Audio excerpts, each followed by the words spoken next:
بسم الله الرحمن الرحيم.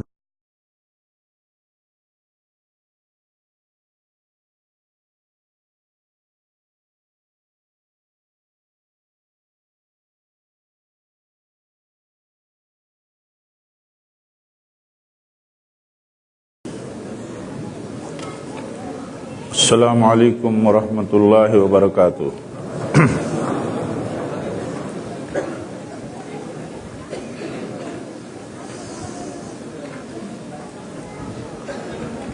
ان الحمد للہ نحمده ونستعینه ونستغفره ونعوذ باللہ من شرور انفسنا ومن سیئات اعمالنا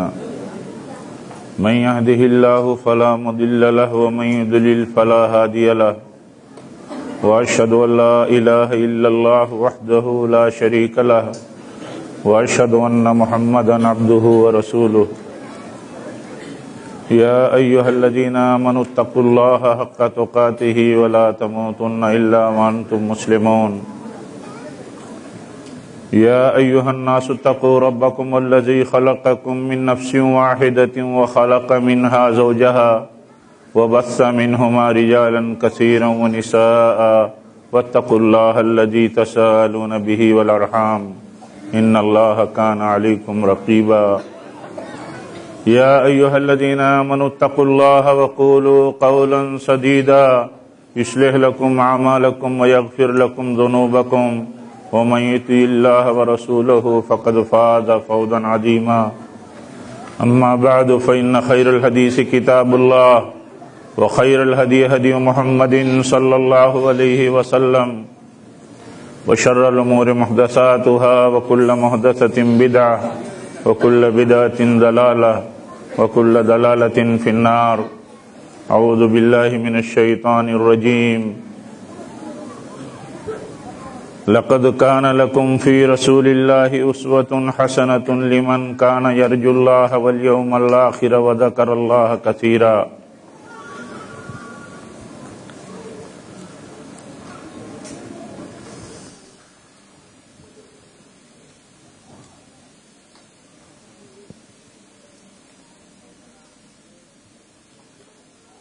جمعیت دارالبر کے زیر اہتمام اور دائرۃ الشؤون الاسلامیہ والعمل الخیری دبئی کے زیر نگرانی اس عظیم الشان اجتماع میں، جس کا مرکزی عنوان سعادت مند گھرانے کی تعمیر ہے، اس اجتماع میں آپ تمام حضرات، خواتین سے یہ جو ملاقات اور آپ سے اس موضوع پر جو تھوڑی دیر گفتگو کا موقع ملا ہے، اس پر ہم اللہ کا بے پناہ شکر ادا کرتے ہیں، اور اس کے بعد جمعیت دارالبر اور اسی طرح دائرۃ الشؤون اسلامیہ کے بھی بے پناہ شکر گزار ہیں، جنہوں نے یہ مبارک موقع فراہم کرنے میں اللہ کے فضل اور توفیق سے ہم سب کو یہ موقع دیا ہے کہ ہم ایک خاص مناسبت پر، ایک خاص تقاضے کے موضوع پر ہم سب یہاں مل کر کے بیٹھے ہیں۔ اللہ تعالیٰ تمام ذمہ داروں کو، ہمارے ادارے کو اور تمام معاونین کو اس کوشش پر انہیں سعادت مندی عطا فرمائے اور شرف قبولیت سے نوازے۔ دینی بھائیوں اور اسلامی ماں اور بہنوں، ہمارے لیے یہ بہت اہم مسئلہ ہے کہ ہماری بہتر زندگی کے لیے، ہماری بہتر دنیا کے لیے، ہماری کامیاب آخرت کے لیے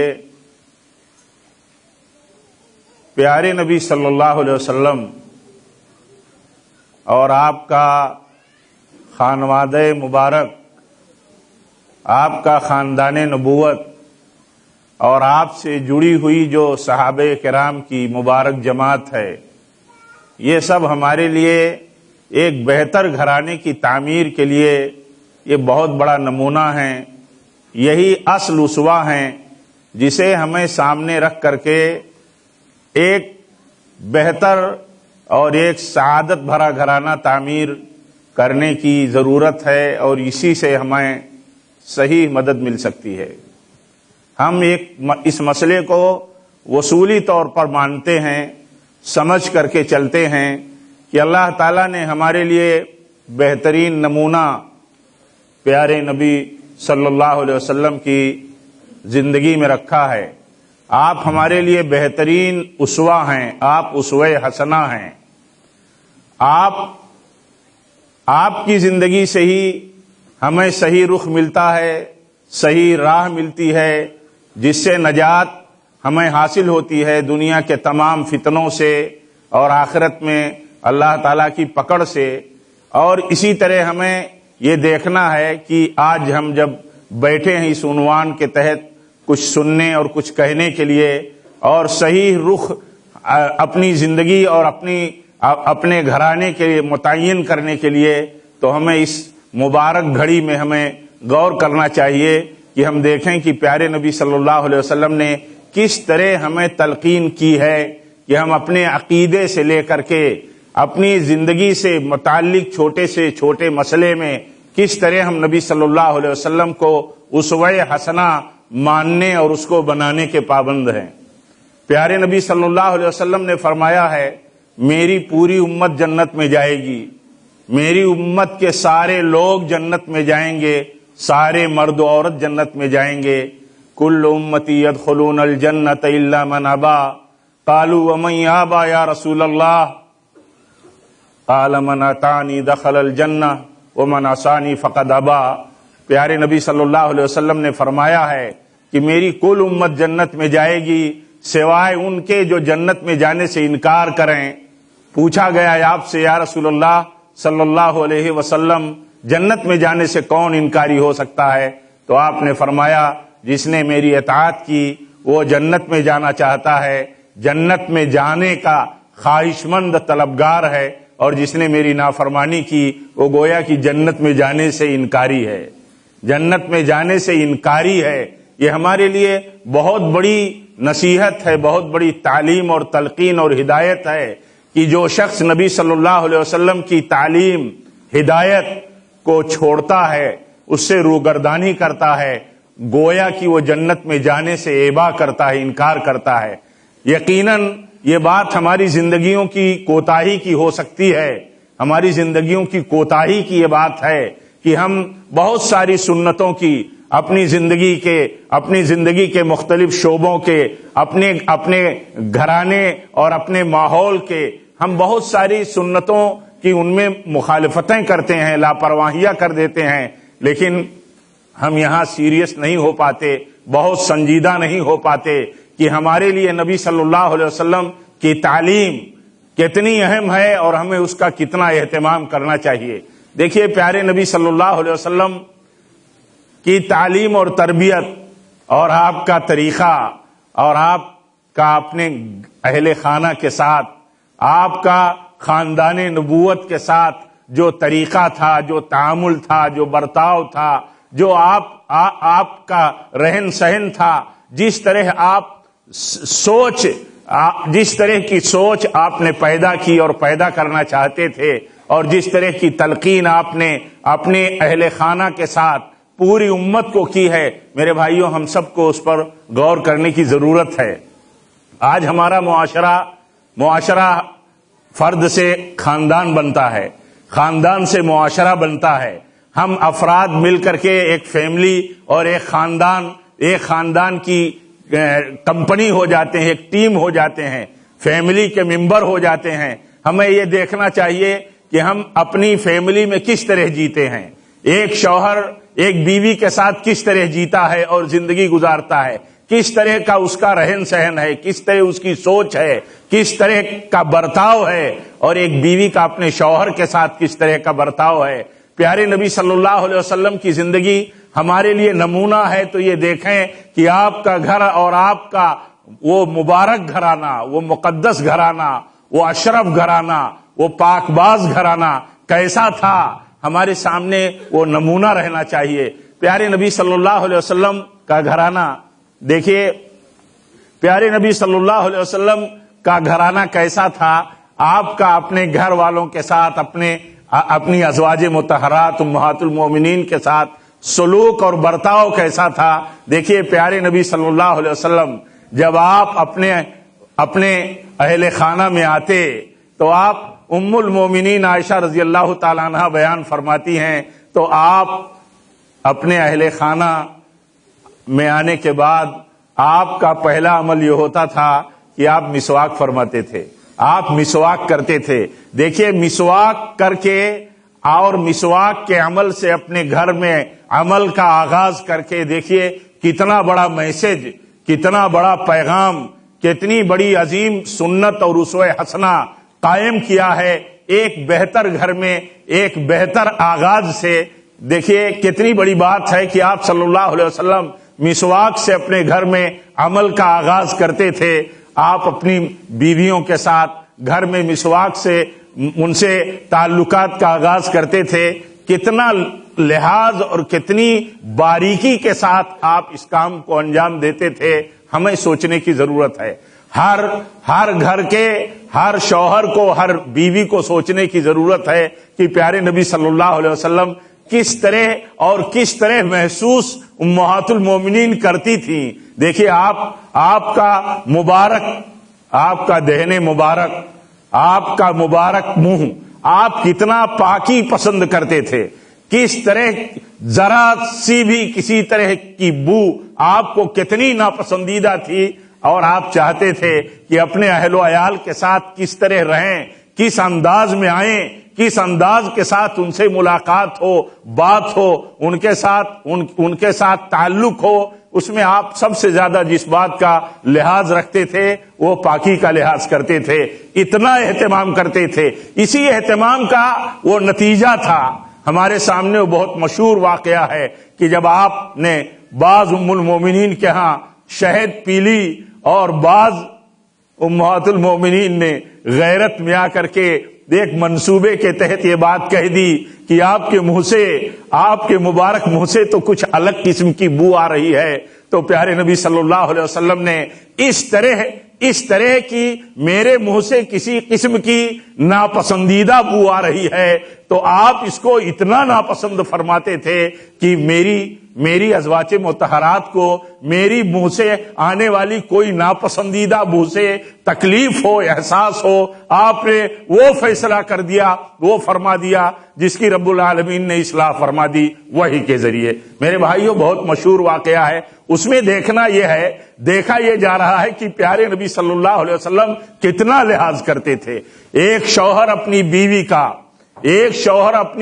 کا اور اپنی بیوی کو کسی بھی طرح سے ناپسندیدہ اور کراہت کا کوئی بھی مسئلہ، کوئی بھی احساس پیدا نہ ہو سکے، اس پر اتنی نظر رکھتے تھے۔ میرے بھائیوں یہ ہمارے لیے پیارے نبی صلی اللہ علیہ وسلم کی زندگی کا کتنا بڑا نمونہ ہے۔ ایک گھر کو سعادت مند بنانے کے لیے، ایک گھر کے ایک ممبر کو دوسرے ممبر کے تئیں اس کے احساس کو پاکیزہ اور اس کے احساس کو معطر اور اس کے احساس کو عمدہ سے عمدہ بنائے رکھنے کے لیے جو سوچ ہو سکتی ہے میرے بھائیوں، وہ سوچ ہم کہیں نہیں پا سکتے، اتنی عظیم، اتنی اعلیٰ جو پیارے نبی صلی اللہ علیہ وسلم کی تھی۔ اور کیوں نہ ہو، اس لیے کہ پیارے نبی صلی اللہ علیہ وسلم کی سوچ، تعلیم اور طریقہ ہی پوری امت اور ساری انسانیت کے لیے نمونہ ہے۔ ایک شوہر اپنی بیوی کے جذبات کا، احساسات کا، اس کے پسند و ناپسند کا اور اس کو خوش رکھنے کا اگر اتنا احساس کرتا ہو، آپ بتائیے کتنی بڑی بات ہوگی۔ اس لیے یہ سعادت مند گھرانے کی تعمیر کے حوالے سے جس مرکزی عنوان کے تحت ہم بیٹھے ہیں، ہمارے لیے خود بہت بڑی سعادت کی بات ہوگی کہ ہم بہتر سے بہتر اپنے خاندان اور گھر کے ممبران کو، فیملی ممبران کو، سب کو دینی ماحول میں اسوہ رسول اور خاندان نبوت کی سوچ اور عمل کے ماحول میں اگر ہم لے کر کے چلیں، یہ ہماری سوچ ہو اور اس کے لیے ہم بیٹھیں اور سنیں اور ترتیب بنائیں، وہاں سے اپنی زندگی اور اپنے خاندان اور اپنے ماحول کو درست کرنے کے لیے گھر کے اگر ہم کام کریں اور وہاں سے تاثیر لیں، وہاں سے ہم اس نمونے کو اپنی زندگی میں لے کر کے چلیں، میرے بھائیوں بہت بڑی چیز ہوگی، یہ ہمارے لیے بہت اہم ہے۔ پیارے نبی صلی اللہ علیہ وسلم دیکھیے جس طرح لحاظ اور خیال فرماتے تھے، ہماری دینی مائیں بہنیں دیکھیں، امہات المومنین رضی اللہ تعالی عنہن کتنا خیال کرتی تھی، بے پناہ محبت کرتی تھی پیارے نبی صلی اللہ علیہ وسلم سے، بے پناہ محبت کرتی تھی۔ آپ کی محبت، ازواج مطہرات کی محبت، امہات المومنین کی محبت، پیارے نبی صلی اللہ علیہ وسلم کی بحیثیت شوہر خوش رکھنے کی سوچ اور عمل ہمارے سامنے بہت بڑا نمونہ ہے۔ پیارے نبی صلی اللہ علیہ وسلم سے اتنی محبت کرتی تھیں کہ جن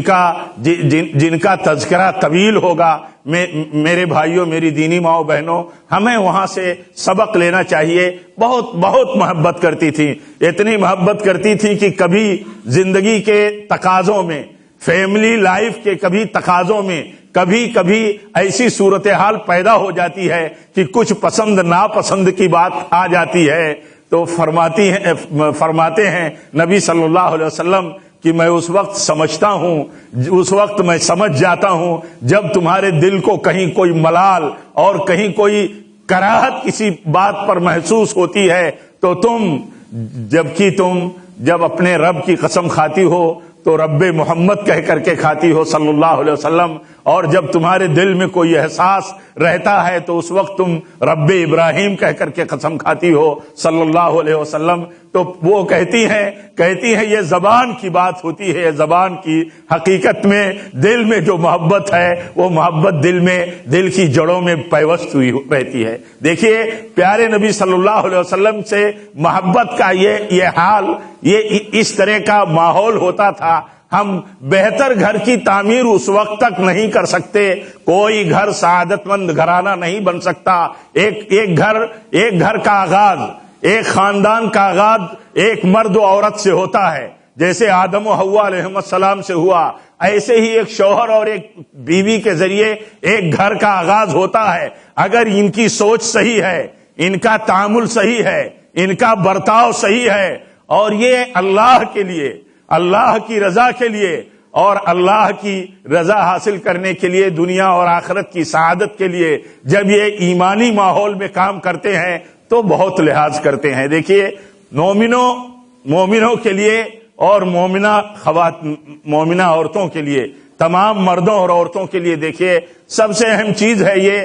کہ ہم دنیا کو اصل نہ سمجھیں۔ ہمارے لیے نبی صلی اللہ علیہ وسلم کی تعلیم میں اور آپ کے گھرانے سے جو عظیم سبق ملتا ہے وہ یہ ملتا ہے کہ ہم دنیا کے کر و فر کے لیے، دنیا میں اظہار کے لیے، دنیا میں اظہار زیب و زینت کے لیے، دنیا میں ہم اپنی شخصیت اور اپنے مظاہرے کے لیے جس رخ پر چلے جاتے ہیں اور جس معیار کو ہم مینٹین کرنے کی کوشش کرتے ہیں، وہاں بہت ساری چیزیں ہم سے چھوٹ جاتی ہیں۔ دیکھیے نبی صلی اللہ علیہ وسلم نے اپنے اہل و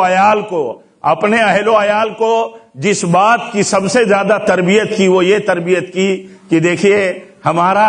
در حقیقت ہمارا دنیا سے ہی تعلق نہیں رہنا چاہیے، دنیا سے ہی تعلق نہیں رہنا چاہیے۔ جس طرح آپ نے زندگی گزاری اپنے اہل و عیال میں، اور جس طرح کی ذہن سازی اور جس طرح کی فکر آپ نے مضبوط فرمائی اپنے گھر والوں کی، آپ دیکھیے اس میں کتنی بڑی بات ہے کہ آپ فرماتے ہیں کہ ہمارا اور دنیا سے کیا تعلق ہے، ہمارا اور دنیا سے کیا تعلق ہے۔ یہ آپ کا اعلیٰ مقام تھا۔ ایسا نہیں تھا کہ آپ یہ چاہتے تھے کہ دنیا سے لوگوں کا تعلق نہ ہو، دنیا سے ترک تعلق رکھنا یہ سنت بنا دی جائے۔ ایسا آپ نہیں چاہتے تھے، ایسا اللہ نہیں چاہتا ہے، ایسا اسلام نہیں چاہتا ہے۔ اگر ایسا چاہتا اللہ تعالیٰ تو یہ بات کیوں پیارے نبی کی زبان مبارک سے یہ بات کہی جاتی، ان اللہ جمیل یحب الجمال، یہ بات نہیں کہی جاتی کہ اللہ تعالیٰ جمیل ہے اور اپنے بندوں پر جمال اور زینت کو پسند فرماتا ہے۔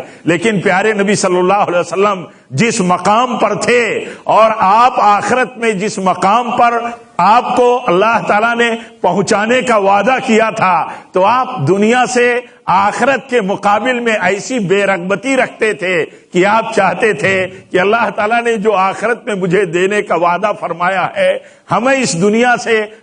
دنیا سے ایسی صورتحال میں اور ایسے عظیم مقام کے ملنے کے بعد کیا واسطہ زیادہ رہ جاتا ہے۔ اس لیے آپ فرماتے ہیں کہ ہمارا اس دنیا سے کیا تعلق ہے۔ اس میں یہ بتانا نہیں مقصود ہے کہ تعلق نہیں رہنا چاہیے، بتانا یہ مقصود ہے کہ کیا اس دنیا کے لیے، اس دنیا سے انجوائمنٹ کے لیے، لذت آفرینی کے لیے ہم ان حقوق کی رعایت نہ کریں جو حقوق ایک بیوی کا ہمارے اوپر ہے، جو حقوق ایک شوہر کا ایک بیوی کے اوپر بنتے ہیں، ہم ان کی رعایت نہ کر سکیں۔ در حقیقت جس کو اللہ تعالیٰ کے ہاں جتنا اونچا مقام یا اللہ کے ہاں کامیابی کا جس کو کامیابی کی فکر ہے اور کامیابی جس کا جو ٹارگیٹ بنا کر کے زندگی گزارتا ہے، وہ کبھی بھی دنیا کے مسائل میں الجھ کر کے اپنے بہترین اور سعادت مند گھرانے کے مطلب خوبیوں کو کسی بھی طرح کی اضطراب اور بے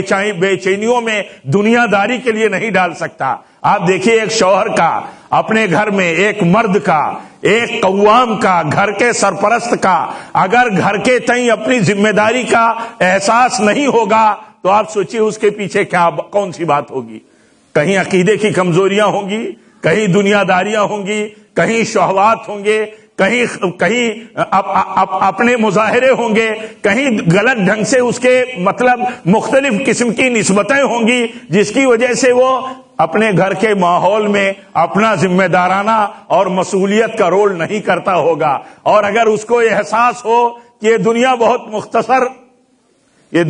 مختصر ہے، اور اگر اس کو احساس ہو کہ میں گھر کا ذمہ دار ہوں اور گھر میں جو جس ذمہ داری پر ہے، ایک مرد ذمہ دار ہے اپنے گھر والوں کا، گھر میں ایک عورت ذمہ دار ہے اپنے ہاتھ کے نیچے جتنی مسئولیتیں ہیں اس کی، اور وہ اس لیے ان کو ادا کرے، جانے سمجھے، اسی کی روشنی میں چلے کہ یہ پیارے نبی صلی اللہ علیہ وسلم کی تعلیم ہے۔ آپ تعلیم دیتے ہیں کہ ہمارا کیا تعلق ہے۔ آپ فرماتے ہیں ہمارا مسئلہ تو ایسا ہے کہ جیسے کوئی مسافر ہو اور کسی درخت کے نیچے قیلولہ کرتا ہو اور پھر ظہر کا وقت ہو اور پھر وہ چلتا بنتا ہو، اس دنیا کے تئیں ایک تصور جو ہے وہ اصل یہ ہے، اور ایسی دنیا کے تئیں ہمارا کیا تعلق ہو سکتا ہے۔ ہم دنیا کے جن مسائل اور جن بنیادوں پر اپنے گھریلو زندگیوں کی مطلب سعادتوں کو تباہ کرتے ہیں یا برباد کرتے ہیں، یا سعادتوں سے جو ہم محروم ہوتے ہیں، میرے بھائیو دیکھیے اس کے پیچھے کیا مسئلہ ہوتا ہے۔ ہمارے نوجوان دیکھیں، ہمارے عزیز دیکھیں، ہماری بیٹیاں اور بہنیں دیکھیں کہ اپنا بہتر گھرانہ بنانے میں جو بنیادیں ہیں وہ کیسے چھوٹتی ہیں، کیوں چھوٹتی ہیں۔ ہم دیکھتے ہیں اور ہم جانتے ہیں کہ اللہ تعالیٰ کی طرف سے ایک جوڑا مقرر ہے، ایک جوڑا اللہ کی طرف سے مقرر ہے۔ وہ جوڑا اللہ تعالیٰ کی طرف سے جو مقرر ہے وہ ازدواجی بندھن میں بڑھتا ہے، میاں بیوی کی حیثیت سے ان کے رشتے قائم ہو جاتے ہیں۔ اب ایک شوہر کو اگر اس بات کا احساس ہو اور یہ بات اپنے ذہن میں زندہ رکھے کہ جو خاتون میری زوجیت میں بحیثیت بیوی بن کر کے آئی ہے، یہ اللہ کی طرف سے مقرر کیا ہوا جوڑا ہے۔ ہمارے لیے بہت سارے رشتے آئے، ہمارے لیے بہت سارے مطالبے اور پیغام آئے، لیکن سارے رشتے جو آئے اور سارے پیغام جو آئے وہ آگے نہیں بڑھ سکے، وہ اپنے وقت پر منقطع ہو گئے۔ لیکن جس عورت کے ساتھ، جس لڑکی کے ساتھ، جس خاتون کے ساتھ میرا نکاح ہوا، یہ اللہ کی طرف سے میرے لیے جوڑا تھا، مقرر تھا۔ ایسے ہی ایک خاتون، ایک اسلامی بہن، ایک عورت یہ سمجھیں، ایک بیٹی یہ سمجھے اسلام کی کہ جو میرا شوہر بحیثیت شوہر اللہ کی طرف سے مقرر کیے ہوئے جوڑے کی حیثیت سے میری زندگی میں آ گیا، یہ اللہ کی طرف سے مقرر تھا۔ میرے لیے بہت سارے پیغامات آئے، بہت سارے رشتے آئے، لیکن وہ رشتے اپنے موقع پر ایک سلسلے تک آگے بڑھ کر کے ختم ہو گئے، لیکن جو مرد بحیثیت شوہر میری زندگی میں آیا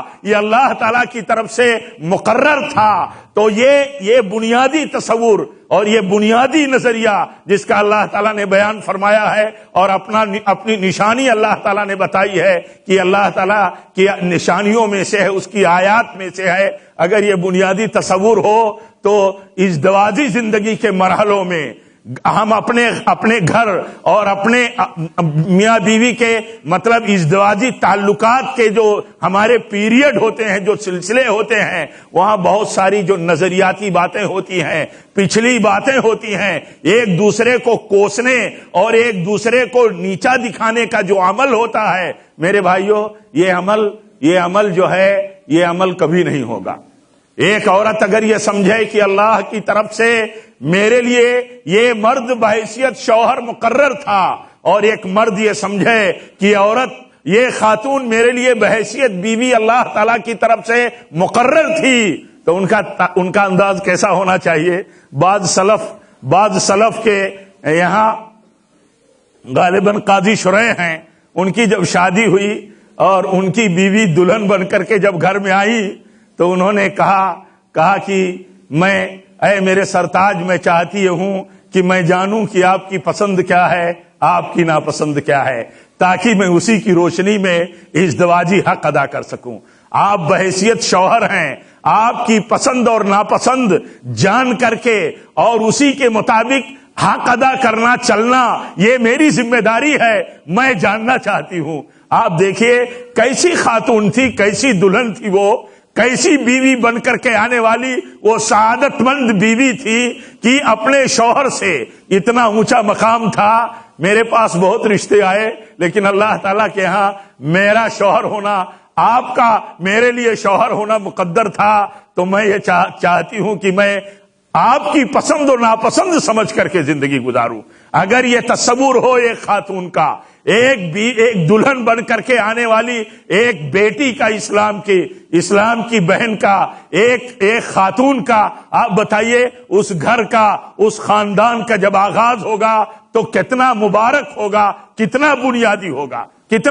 ہوگا۔ وہ حیران رہ گئے۔ لمبی باتیں ہیں، تاریخ میں اس کا تذکرہ موجود ہے کہ انہوں نے کس طرح کی باتیں کی۔ میں عرض یہ کر رہا تھا کہ یہ ساری باتیں اس تصور پر قائم ہوتی ہیں جو تصور ہمارا بنیادی ہے کہ ایک میاں بیوی کا جب رشتہ جڑ جاتا ہے اور ایک نئے خاندان کی بنیاد بنتی ہے، قائم ہوتی ہے، تو اس وقت یہ تصور رہنا چاہیے کہ اللہ تعالیٰ کی طرف سے مقرر ہے، اللہ کی طرف سے مقدر تھا۔ اس تقدیر کو بنیاد بنا کر کے جب چلتے ہیں تو دیکھیے اگر کہیں بھی کوئی کمی نظر آتی ہے تو صبر و شکر کے ذریعے اسے نباہ لیتے ہیں، صبر و شکر کے ذریعے اللہ تعالیٰ کی جنت اور آخرت کی کامیابی کو سامنے رکھ کر کے، اپنے پیش نظر رکھ کر کے نباہ لیتے ہیں۔ بعض سلف سے ملتا ہے کہ انہوں نے کہا اپنی بیوی سے کہ ہم لوگ جنت میں جائیں گے انشاءاللہ۔ تو خاتون دیکھیے سمجھ، اصول، عقیدہ کی معلومات رکھنے والی کہتی ہیں کہ اے میرے شوہر، کیسے آپ یہ بات کہتے ہیں کہ ہم لوگ جنت میں جائیں گے؟ تو کہتے ہیں جنت بھی اس لیے جائیں گے کہ اللہ کا وعدہ ہے، صبر کرنے والے جنت میں جائیں گے، صبر کرنے والوں کے لیے وعدہ ہے، صبر کرنے والیوں کے لیے وعدہ ہے، شکر کرنے والے اور شکر کرنے والیوں کے لیے وعدہ ہے۔ میری صورت بہت اچھی نہیں ہے، میری صورت ناپسندیدہ ہے، اور تم بہت خوبصورت ہو، اللہ کی طرف سے ہے یہ، لیکن میں یہ دیکھتا ہوں کہ باوجود اس کے کہ میں بہت قابل قبول صورت کا نہیں ہوں، بہت اچھی صورت نہیں رکھتا ایک شوہر کی حیثیت سے، اور تم بہت خوبصورت ہونے کے باوجود اپنے شوہر کی تمام حقوق کا ایمانداری سے اچھے جذبات کے ساتھ ادا کرتی ہو، اس پر میں شکر کرتا ہوں رب العالمین کا. اور میں جانتا ہوں کہ میں بہت بہتر شکل و صورت کا نہیں ہوں، اور میرے مقابل میں تم اتنی بہتر صورت اور قبول صورت کی ہو، خوبصورت ہو. اس کے باوجود تو اس کا معنی یہ ہے کہ تم اتنا زیادہ وصولی اور اپنے شوہر کے حقوق کی ادائیگی اور محبت کے سارے برتاؤ کرتی ہو، سارے حقوق بجا لاتی ہو، تو ظاہر سی بات ہے کہ یہ صبر کے بغیر نہیں ہوتا. آپ بتائیے، شکر کرنے والا شوہر ہو، صبر کرنے والا شوہر ہو، ایسا ہوتا ہے زندگی میں. یہ تو پوری زندگی آزمائش ہی کی ہے. کسی مرد کو اگر خوبصورت بیوی نہیں ملی، کسی مرد کو اگر خوبصورت بیوی نہیں ملی، لیکن جو خاتون ملی خوبصورت نہیں ہے، تو یہ اس کا وصول، اس کا نظریہ، اس کی فکر اسے مضبوط کرتی ہے کہ اسی عورت کو میری بیوی ہونا اللہ کے ہاں بحیثیت جوڑا میرا ہونا مقرر تھا. تو اس پر وہ صبر کرتا ہے. کسی عورت کو اس کی خواہش کے مطابق شوہر نہیں ملا جو اس کا معیار اور جو اس کی سوچ ہے، تو کیا سوچتی ہے وہ کہ اللہ تعالیٰ کی طرف سے میرے لیے یہی شوہر مقرر تھا، میرے لیے یہی جوڑا مقرر تھا. دیکھیے، وہ کہتے ہیں میں نے جو یہ بات کہی ہے، کیا اس میں بھی اختلاف ہے کہ اللہ تعالیٰ کی جنت کے مستحق کون لوگ ہیں؟ صبر کرنے والے اور شکر کرنے والے. صبر کرنے والے اور شکر کرنے والے. کسی بھی سعادت مند گھرانے کی تعمیر میں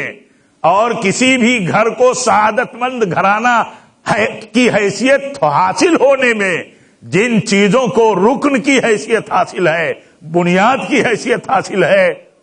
وہ صبر ہے، وہ شکر ہے. ہمیں دیکھنا چاہیے کہ ہم کتنا صبر کرتے ہیں، کتنا صبر کرتے ہیں. پیارے نبی صلی اللہ علیہ وسلم نے اگر یہ بات بیان فرمائی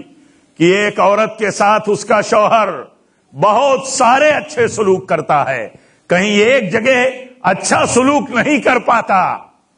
تو بیوی کہہ دیتی ہے کہ پوری زندگی میں ہمیں تم سے کوئی اچھا سلوک اور اچھا برتاؤ نہیں ملا. کیوں یہ بات کہی ہے؟ پیارے نبی صلی اللہ علیہ وسلم نے کیوں یہ بات کہی؟ اگر کہیں ایسا سلوک کبھی ہو گیا بشری تقاضے سے، تو گھر کے اچھے، خوبصورت، پاکیزہ اور خوش و خرم ماحول کو ایک عورت خراب نہیں کر سکتی. اس لیے نہیں کر سکتی کہ ایک خوش و خرم میں چلنے والے، ایک اچھے ماحول میں چلنے والے اس رشتے کو ایک جملے سے خراب نہیں کر سکتے، بلکہ صبر کا مرحلہ آ گیا، صبر کا کوئی موقع آ گیا تو صبر کا مظاہرہ ہمیں کرنا چاہیے. ایسے ہی پیارے نبی صلی اللہ علیہ وسلم نے فرمایا کہ اگر تمہیں اپنی بیوی سے، ایک شوہر کو، اپنے امتی کو، ہم کو اور آپ کو نصیحت کی آپ نے فرمایا کہ اگر تمہیں اپنی بیوی سے کوئی چیز ناپسندیدہ اور تکلیف کی پہنچ جائے تو دیکھو کتنی چیزیں ہیں تمہیں ان سے اور کس طرح تمہیں ان سے فائدہ اٹھانے کے لیے اللہ تعالیٰ نے کس طرح تمہیں موقع دیا ہے. اور اللہ تعالیٰ نے اور پیارے نبی صلی اللہ علیہ وسلم نے فرمایا کہ ایک عورت تمہارے لیے اس دنیا کا سب سے قیمتی سرمایہ ہے اور سب سے بڑی دولت ہے. دنیا کی ساری دولتیں، ساری نعمتیں ختم ہو جانے والی ہیں، فنا ہو جانے والی ہیں. ایک بہترین بیوی بھی زندگی میں، وہ بھی دنیا کی زندگی کا حصہ ہے، وہ نعمت بھی ختم ہو جاتی ہے. لیکن آپ صلی اللہ علیہ وسلم نے فرمایا کہ ایک عورت صالحہ عورت ہو تو آپ صلی اللہ علیہ وسلم فرماتے ہیں خیر متاع الدنیا. آپ فرماتے ہیں دنیا کی سب سے بہتر نعمت ہے. ایک شوہر اگر اپنی بیوی کو دنیا کی سب سے بہتر نعمت سمجھے، اور میں یہ کہوں گا کہ کیوں نہیں سمجھے، اگر اس کے اندر کوئی کمی ہے تو اس کی اصلاح کرے، اس کی ذمہ داری ہے. اور اس کی کمیوں کو دور کرنے کے لیے پیارے نبی صلی اللہ علیہ وسلم کی تعلیم اور تربیت کی روشنی میں کام کریں، تاکہ جو کمیاں ہوں، جن کمیوں کا پیکر ہے انسان، مرد ہو یا عورت، اور ان کی دوری کے لیے اصلاح اور دعوت اور نصیحت کا عمل ہے، خیر خواہی کا عمل ہے، کہ اس کی روشنی میں کیوں نہ کام کریں۔ ایک دوسرے کے جذبات کا، خیالات کا، احساسات کا ہمیشہ ان کو مد نظر رکھ کر کے چلے، تاکہ زیادہ سے زیادہ بہتر ماحول بنا رہے اور بنایا جا سکے، اسی بہتر سے بہتر ماحول میں گھر کو چلایا جائے۔ دیکھیے پیارے نبی صلی اللہ علیہ وسلم، ہم لوگ عام طور پر صورتحال جو ہے اس موضوع کے تعلق سے بہت ہی اہم اور بہت ہی قیمتی ہمارے لیے، ہمارے سماج کا یہ موضوع ہے۔ ہم اہل ایمان کا، اہل اسلام کا، امت محمدیہ کا موضوع ہے، ہر فرد کا، ہر گھرانے کا موضوع ہے۔ مبارکباد کے مستحق ہیں وہ ذمہ داران، وہ ادارے جنہوں نے مقرر کیا اس موضوع کو اور اس پر ذہن سازی، تربیت کرنے کا عمل شروع کیا۔ اللہ کرے یہ سلسلہ ہر جگہ جاری و ساری رہے۔ یکساں پرابلم ہے، یکساں مشکلات ہیں، ہر سماج کی کم و بیش یکساں مشکلات ہیں۔ ایسی مشکلات ہیں کہ ہم دین میں بہت سارے مسئلوں میں بہت آگے رہتے ہیں، ہم بہت بڑی باتیں، بہت مضبوطی کا مظاہرہ کرتے ہیں عقیدوں میں۔ اللہ کرے اس میں اور برکت ہو۔ ہماری صلات میں، ہمارے صدقات میں بہت زیادہ دینی اظہار اور عمل پایا جاتا ہے، اللہ اس میں اور برکت دے۔ لیکن کیا ہم اتنا اہتمام کرتے ہیں اپنی بیوی کے تئیں اپنی ذمہ داریوں کا؟ ایک بیوی اپنے شوہر کے تئیں ذمہ داریوں کا احساس کرتی ہے، ایک باپ اپنے بچوں کے تئیں ذمہ داریوں کا احساس کرتا ہے، اور ایک بیٹا یا بیٹے اپنے ماں باپ کے تئیں اپنی ذمہ داریوں کا احساس کرتے ہیں۔ ہم دیکھیں، غور کریں، دیکھیں نبی صلی اللہ علیہ وسلم کس طرح ذہن سازی کرتے ہیں۔ آپ فرماتے ہیں، دیکھو اپنے بچوں کے بیچ میں تفریق نہیں کرنا۔ ایک گھر میں بچے ہیں، اولاد ہیں، ماں باپ کے ہاتھ میں کچھ چیزیں ہیں، کچھ ملکیتیں ہیں۔ گھر کا ماحول نہ بگڑے، گھر کی سعادت مندی فساد میں نہ بدل جائے، گھر کا صلاح اور صلح کا ماحول جھگڑے میں نہ بدل جائے۔ آپ صلی اللہ علیہ وسلم فرماتے ہیں، بہت مشہور واقعہ ہے، آپ فرماتے ہیں اللہ سے ڈرو، اپنے بچوں میں عدل سے چلو، عدل کا کام کرو، عدل کا معاملہ کرو۔ عدل کا معاملہ نہیں کرو گے تو گھر کا ماحول خراب ہو جائے گا۔ کتنا ہم اس بات کا لحاظ کرتے ہیں۔ بحیثیت باپ ہم دیکھیں کہ ہمارے ہاں اگر کئی بچے ہیں تو کیا ہم ان میں امتیاز کا عمل کرتے ہیں، تفریق کا عمل کرتے ہیں؟ نہیں کر سکتے۔ کیوں؟ گھر کے اچھے اور بھلے ماحول کو بگاڑ کر کے سعادت مندی سے فساد میں ڈالنے والا کیا عمل ہوتا ہے جب ایک گھر کا باپ سرپرست اپنے بچوں کے بیچ میں تفریق کرتا ہے۔ نہیں کر سکتے۔ ہم صاحب حیثیت ہیں، بڑی حیثیت ہمارے پاس ہے۔ اللہ تعالی ہماری حیثیتوں کو اور بڑھائے، دنیا داری کے ساتھ دین کے اظہار اور دین کے غلبے کے لیے اللہ تعالی ہمیں توفیق دے۔ لیکن آپ دیکھیں اس میں اگر ہم گئے اس رخ پر، جس رخ پر عام گھرانہ چلتا ہے، عام فیملیوں میں جس رخ کا پرابلم موجود ہے، تو اس کا نتیجہ کیا ہے؟ اس کا نتیجہ یہ ہے کہ گھر فساد سے بدل جاتا ہے۔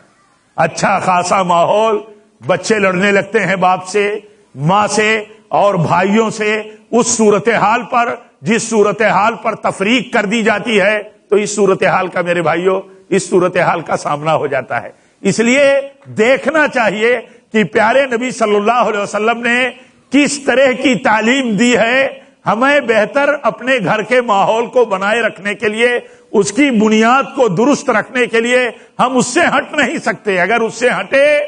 تو فساد میں بدل جائے گا گھر کا ماحول۔ گھر کا ماحول بہتر بنانے کے لیے، گھر کا ماحول بہتر بنانے کے لیے بنیاد وہ جو جس کا تذکرہ میں نے پہلے کیا کہ بنیاد ہماری ہو اللہ کے ہاں اور آخرت میں کامیابی کی. آخرت کی کامیابی کی بنیاد اگر دماغ میں ہوگی تو ایک شوہر بیوی کے ساتھ زیادتی نہیں کرے گا، ایک بیوی اپنے شوہر کے حقوق کو ادا کرنے میں پہلو تہی نہیں کرے گی، کنارہ کشی نہیں کرے گی، کیونکہ اسے معلوم ہے، اسے اگر یہ معلوم ہوگا، اور یہ بات معلوم ہونی چاہیے، معلوم رہتی ہے کہ شوہر کو راضی رکھنا یہ ہماری کوئی سماجی کوئی فیملی کی ہی ذمہ داری نہیں، بلکہ یہ اللہ کی طرف سے اور یہ دینی ذمہ داری ہے، ہماری دینی ذمہ داری ہے، کیونکہ اللہ کا دین یہ چاہتا ہے، پیارے نبی صلی اللہ علیہ وسلم یہ چاہتے ہیں کہ میری امت کا خاندان اور میری امت کا گھرانہ، میری امت کے مرد و عورت اور میری امت کی فیملیاں خوشحال رہیں،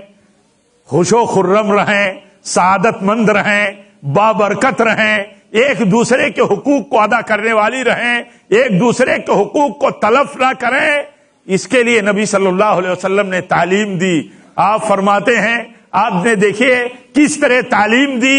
آخرت کی کامیابی کے لیے آپ صلی اللہ علیہ وسلم نے، اور آپ نے دعا فرمائی اس شوہر پر جو شوہر ایک مرد جب رات میں اٹھتا ہے اللہ کی عبادت کے لیے، تہجد پڑھنے کے لیے، تو اپنی بیوی کو جگاتا ہے، نہیں جاگتی تو اس کو پانی چھڑکتا ہے. اور ایسے ہی اس عورت کا مسئلہ ہوتا ہے، اس بیوی کا، کہ جب وہ اللہ کی عبادت کے لیے رات میں کھڑی ہوتی ہے تو اپنے شوہر کو جگاتی ہے. شوہر نیند کی گہرائی میں مبتلا ہے، گہری نیند میں مبتلا ہے، تو وہ اس کو پانی چھڑکتی ہے. دیکھیے ان دونوں کو فکر کیا ہے، ایسے مرد و عورت کو فکر کیا ہے، اللہ تعالیٰ کے ہاں کامیابی کی، اللہ کے ہاں کامیابی کی. ام المومنین، بعض ام المومنین سے مروی ہے، وہ فرماتی ہیں کہ نبی صلی اللہ علیہ وسلم نے جب سے 12 رکعت دنوں رات میں پڑھنے کی آپ نے تلقین کی،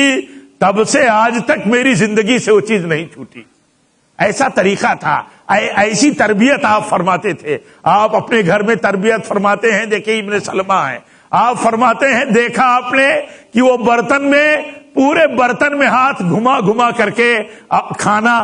نکال کر کے کھاتے ہیں. چھوٹے سے بچے ہیں. دیکھیے بہتر گھر کی تعمیر کے لیے ایک شوہر، ایک سرپرست، ایک عورت، ایک بیوی کی ذمہ داری کیسی ہوتی ہے. پیارے نبی صلی اللہ علیہ وسلم کے مبارک گھر اور خاندان اور آپ کے ماتحت اور تربیت میں رہنے والوں کی تربیت جو آپ کی طرف سے ہوتی تھی کتنا بڑا نمونہ ہے. آپ فرماتے ہیں، اے بچے کھانا شروع کرنے سے پہلے بسم اللہ کرو، سم اللہ وکل بیمینک وکل مما یلیک. بسم اللہ کر کے کھاؤ، دائنے ہاتھ سے کھاؤ، اپنے کنارے سے کھاؤ. دیکھیے پیارے نبی صلی اللہ علیہ وسلم کی تربیت میں رہنے والا بچہ یہ جب اپنے عمر اور اپنی زندگی کے سنت نبوی کی تربیت کا عمل بتاتا ہے تو دیکھیے کیا فرماتے ہیں کہ نبی صلی اللہ علیہ وسلم نے جو کھانے کا طریقہ اور کیفیت بتائی، میری زندگی میں وہی طریقہ رہا. تو یہ ہماری زندگی میں اس کا بہت لحاظ رہنا چاہیے. ہمیشہ آخرت کی فکر. پیارے نبی صلی اللہ علیہ وسلم ایک موقع پر فرماتے ہیں کہ اللہ تعالیٰ نے مجھے اللہ تعالیٰ نے پیشکش کیا، اللہ تعالیٰ کی طرف سے مجھے آفر آئی کہ وہ میرے لیے سونے کا بنا دیا جائے. تو میں نے نہیں قبول کیا. اللہ تعالیٰ کی طرف سے آفر آئی آپ کو، آپ نے نہیں قبول کیا. بعض موقعوں پر آپ نے کہا کہ میرے پاس اگر احد پہاڑ کو سونا بنا کر کے دے ہی دیا جائے تو آپ فرماتے ہیں تو مجھے اس میں خوشی نہیں ہوگی کہ احد پہاڑ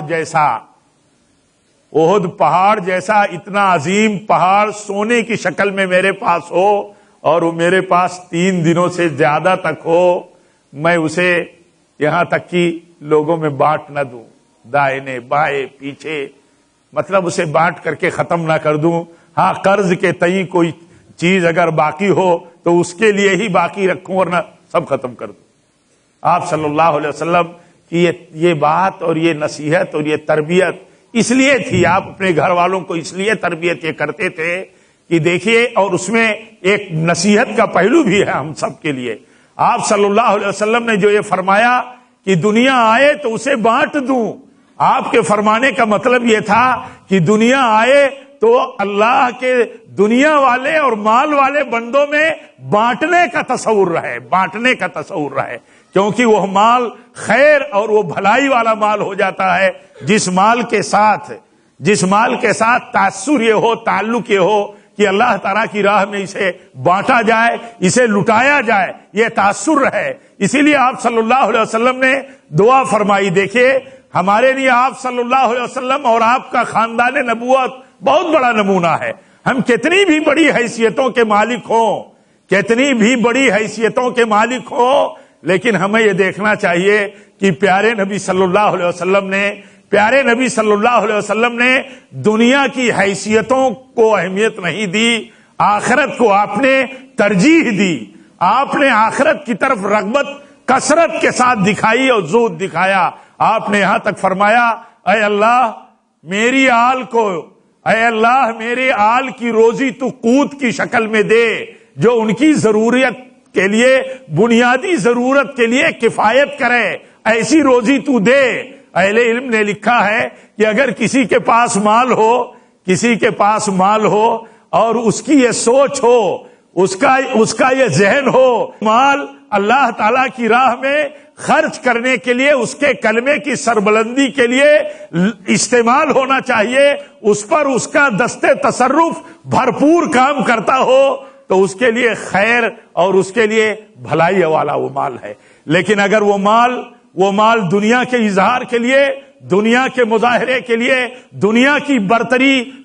کے لیے اور دنیا میں اپنی برتری اور انا ثابت کرنے کے لیے آدمی اگر استعمال کرتا ہے تو گھر سے لے کر کے دنیا تک اس کی عزت تو نہیں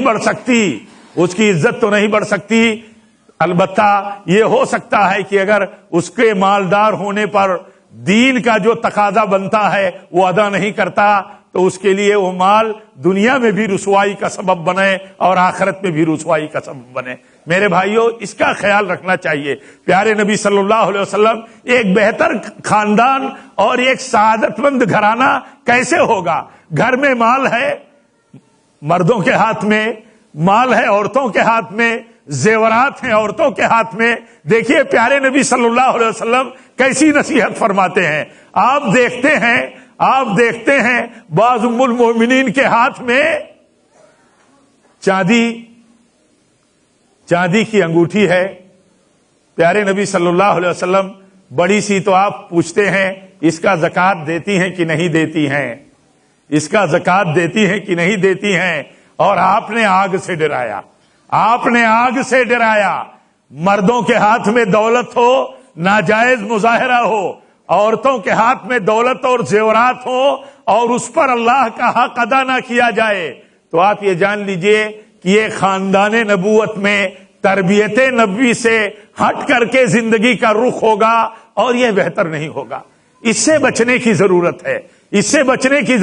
پیارے نبی صلی اللہ علیہ وسلم اپنی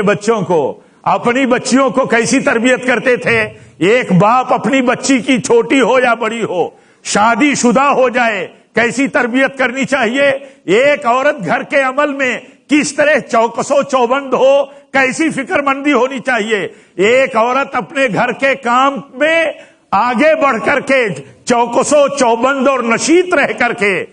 فکر مند رہ کر کے کام کرے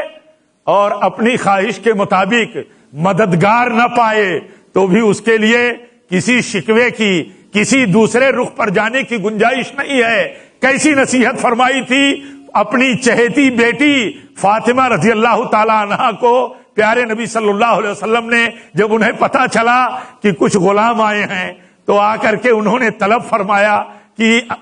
ابا جان گھر میں چکی چلا کر کے امور خانہ-داری کے مطلب بوجھ سے یہ تکلیف کا سامنا ہے، تو آپ صلی اللہ علیہ وسلم نے کیا نصیحت فرمائی؟ کہا کہ تم دونوں میاں بیوی تم دونوں جب بستر پر اپنے جاؤ تو سبحان اللہ کہو 33 بار، الحمدللہ کہو 33 بار، اللہ اکبر کہو 34 بار۔ یہ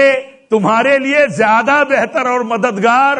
ایک نوکر کے مدد کے مقابل میں یہ چیز اللہ کی طرف سے ہو جائے گی۔ ایک خاتون خانہ اپنے شوہر اپنے گھر کے امور خانہ داری میں جتنی بہتر اور چوکس و چوبند ہوگی، جتنا بہتر رول کرنے والی اور کام کرنے والی ہوگی، آپ جان لیجئے وہ اتنا ہی خاندان نبوت کی سچی مطلب پیروکار ہوگی، وہاں سے فیض لے کر کے اس فیض کی روشنی میں چلنے والی ہوگی، اور جو خاندان نبوت سے سعادت مند اس مبارک گھرانے سے جو نصیحت حاصل کر کے زندگی گزارے گی، آپ بتائیے اس سے بہتر کوئی سعادت مند گھرانہ نہیں ہو سکتا۔ کیا ایسا ہو سکتا ہے کہ ایک گھر جس میں مرد و عورت ہو، پورا خاندان ہو، وہ دوسروں کی ضروریات کے لیے فکر مند ہو، پھر اللہ تعالیٰ اس گھر کو سعادت مند نہ بنائے؟ جی جزاک اللہ خیر۔ پھر اس گھر کو اللہ تعالیٰ سعادت مند نہ بنائے؟ پیارے نبی صلی اللہ علیہ وسلم فرماتے ہیں میرے پاس احد پہاڑ سونا بن کر کے آئے تو میں بانٹ دوں۔ کیسا سعادت مند گھر بنایا تھا پیارے نبی صلی اللہ علیہ وسلم کے مبارک گھر کو۔ آپ دیکھیے آپ صلی اللہ علیہ وسلم کا یہ حال تھا کہ غیروں کے واسطے تو ہیں مال و زر و گوہر، اپنا تو ہے یہ حال کہ چولہا بجھا ہوا۔ امہات المومنین بیان کرتی ہیں ایک مہینہ 2 مہینہ ہمارے گھروں کے چولہے نہیں جلتے تھے۔ اور بعض موقعوں پر جب انہوں نے مطالبہ کر دیا پیارے نبی صلی اللہ علیہ وسلم سے مزید خرچے کا، نفقے کا، تو اللہ کے نبی صلی اللہ علیہ وسلم کو بہت ملال ہوا، بہت دکھی ہوئے۔ آپ تقریباً 1 مہینے تک آپ الگ تھلگ ہو گئے، شور ہو گیا کہ آپ صلی اللہ علیہ وسلم نے امہات المومنین کو طلاق دے دیا، کیا طلاق تو نہیں دے دیا؟ پوچھنا شروع ہو گیا، یہاں تک کہ نبی صلی اللہ علیہ وسلم کی زوجیت میں حضرت ابوبکر، حضرت عمر رضی اللہ عنہما کی بیٹیاں ہیں، انہوں نے آ کر کے پوچھا تنبیہ کی صورتحال کو دیکھ کر کے، لیکن پیارے نبی صلی اللہ علیہ وسلم کتنے مہربان تھے، آپ نے انہیں بھی منع کیا، کہا نہیں اپنی بیٹیوں کو مت ڈانٹو، اپنی بیٹیوں کو اس طرح تنبیہ مت کرو۔ انہوں نے احساس کیا، انہوں نے کیا تنبیہ کی؟ اپنے شوہر پیارے نبی صلی اللہ علیہ وسلم سے ان چیزوں کا کیوں مطالبہ کرتی ہو، اس چیز کا کیوں مطالبہ کرتی ہو جو آپ کے پاس نہیں ہے؟ یہ نصیحت ہے خواتین کے لیے، یہ نصیحت ہے ان عورتوں کے لیے جو صاحب خانہ ہیں، جو صواحب الحجرات ہیں، ان کے لیے کیا نصیحت ہے؟ نصیحت یہ ہے اس خاندان نبوت سے کہ ان چیزوں کا مطالبہ نہ کرو جو چیزیں تمہارے سرپرست، تمہارے شوہروں کی استطاعت سے باہر ہوں، اور مظاہرہ نہ کرو اسلام کے خلاف ان اعمال کا جن اعمال اور طریقے کی نکیر نبی صلی اللہ علیہ وسلم نے اپنے اہل بیت میں کی ہے۔ آپ آئے فاطمہ کے گھر، آپ آئے، آپ نے دیکھا پردہ نقش و نگار کا لٹکا ہوا ہے، آپ لوٹ گئے۔ حضرت علی جب گھر میں آئے تو پوری صورتحال حضرت فاطمہ نے بیان کی۔ آپ گئے پیارے نبی صلی اللہ علیہ وسلم سے پوچھا وجہ کیا ہے کہ آپ آئے اور آپ لوٹ آئے، آپ گھر پہ رکے نہیں، ٹھہرے نہیں؟ تو آپ نے وجہ بتائی، کہا دیکھو گھر میں نقش و نگار کا پردہ لٹکا ہوا ہے، آپ صلی اللہ علیہ وسلم اس طرح ناپسند کرتے تھے۔ آج باہر کی تہذیب،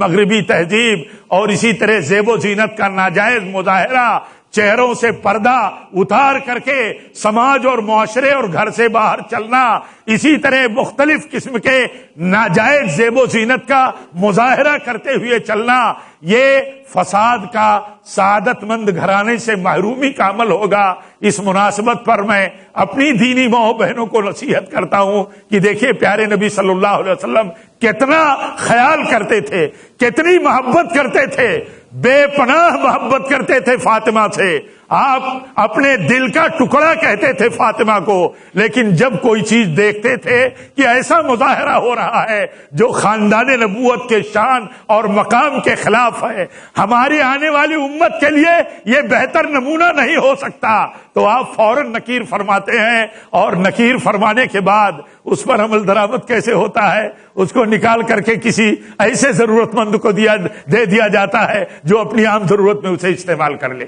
اس طرح کی سوچ ہونی چاہیے. ہم اپنے ماتحتوں کے ساتھ